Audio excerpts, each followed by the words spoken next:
our morning rounds, football can take a toll on fans as well. Thanksgiving, as you know, is going to bring a feast of games, but loading up on the action could put your health at risk. How is that? Jonathan Fader is a sports psychologist and joins us at the table. I have a theory. Is it because the fans get so amped up they just start beating the crap out of each other when their team doesn't win? And the sports psychologist, you got to look out as your sport. No, I mean, in reality, one of the theories that we look at here is that people get so amped up, and we know that studies actually associate that with cardiac events.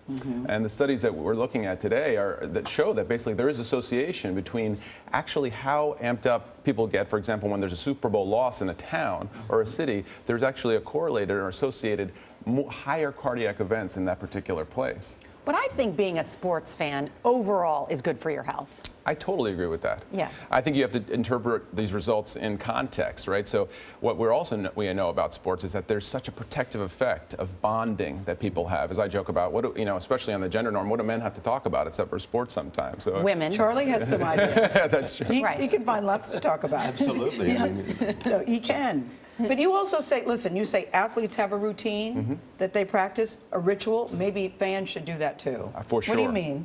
For sure, Gail. So, what we work with athletes is developing a ritual that can enhance their performance. And I think fans should have the same thing, especially if you know you're going to get amped up. We want to see edge of the seat. You have issues, yeah. Any issues. Sort of, if you have a cardiac issue, you should be thinking about that for sure. But really, fans should have a routine. If you know you're going to get too amped up or this is a big game, have a cool down period. Hang out with your friends outside. Careful of the alcohol. But, hang out with your friends and relax and let it go.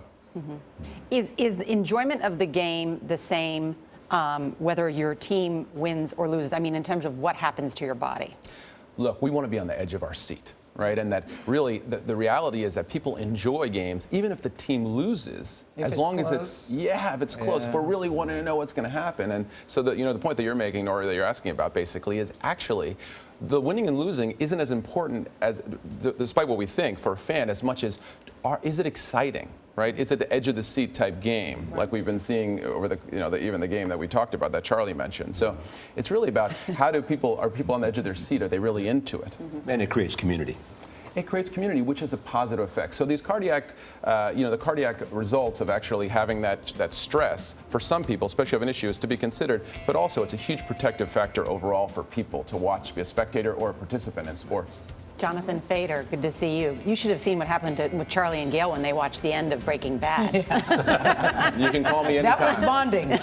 Nora, that was bonding. Wasn't Joe or Charlie? That was bonding. That was bonding. Yes. There's definitely Breaking Bad stress. Okay.